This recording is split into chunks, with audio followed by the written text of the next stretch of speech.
Khám phá cách thức cá voi sát thủ sử dụng để giết cá mập trắng.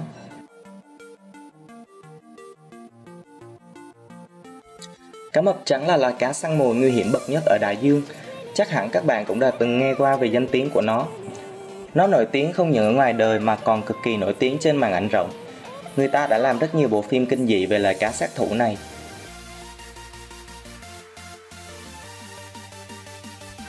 Vậy liệu cá mập trắng có phải là loài vật thống trị ở đại dương không? Đáp án là không. Loài vật đứng đầu chuỗi thức ăn ở đại dương chính là cá voi sát thủ. Chúng ta hãy cùng so sánh thực lực của hai loài và cùng tìm hiểu xem cá voi sát thủ hạ gục cá mập bằng cách nào nhé. Cá mập trắng dài từ 3,5 tới 6,4 m, trọng lượng từ 1,2 tới 3,3 tấn, lực cắn đạt 493 kg trên 1 cm vuông, tốc độ bơi đạt 56 km/h và tuổi thọ lên tới 60 năm. Nó chính là loài cá ăn thịt lớn nhất trên thế giới. Thức ăn của nó rất đa dạng, bao gồm cá, sư tử biển, hải cẩu, chim cánh cụt, vân vân.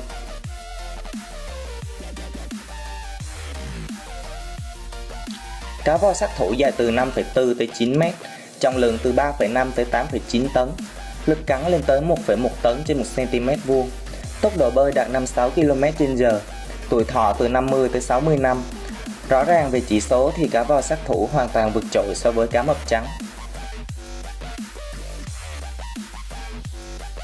Thức ăn của nó bao gồm tất cả các loài mà nó có thể ăn được như cá, cá mập, cá heo, hải cẩu, chim cánh cụt, rùa biển, thậm chí cả những con cá voi con và cá voi nhỏ. Ngoài ra, điều khiến chúng trở nên nguy hiểm hơn cả, đó là cá voi sát thủ đi săn mồi theo bầy, một bầy từ 2 tới hàng chục con.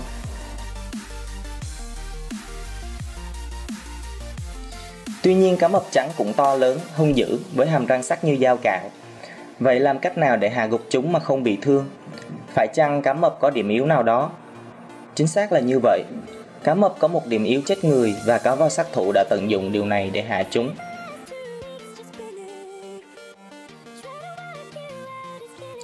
Khi một con cá mập bị lật ngược cơ thể xuống, nó sẽ bị tê liệt lâm sàng, vì khi đó não của nó chứa quá nhiều chất serotonin và làm cho nó bị bất tỉnh. Hầu hết các loại cá mập đều bị tình trạng này.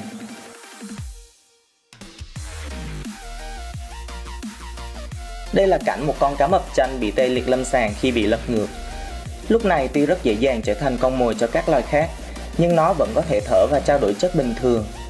Vậy thì với cá mập trắng thì sao? Khi bị lật ngược, liệu nó có thể thở bình thường hay không? Cá mập trắng là loài có thân nhiệt, thân hình của nó lại rất to lớn nên nó cần phải bơi để tiêm bơm máu. Ngoài ra, khi bị lật ngược, nó sẽ không thể trao đổi CO2 lấy oxy do không có nước qua mang. Áp lực oxy trong máu sẽ giảm tới mức khiến nó bị ngạt thở.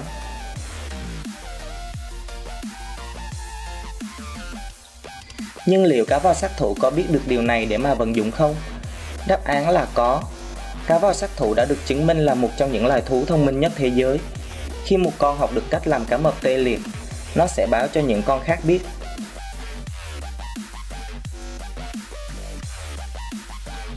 Chúng ta hãy cùng xem qua cách thức cá voi sát thủ sử dụng để hạ gục cá mập trắng. Đầu tiên, nó húc mạnh vào con cá mập làm cho đối phương choáng váng. Sau đó lật ngược con cá lại và giữ ở tư thế đó. Con cá mập sẽ bị tê liệt, ngừng thở và cuối cùng trở thành mồi ngon cho nó.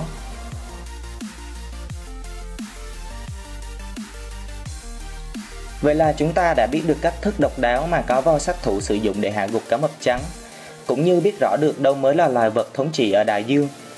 Cá voi sát thủ tuy có bề ngoài hiền lành nhưng lại to lớn, mạnh mẽ hơn, và đặc biệt là nó thông minh hơn cá mập trắng.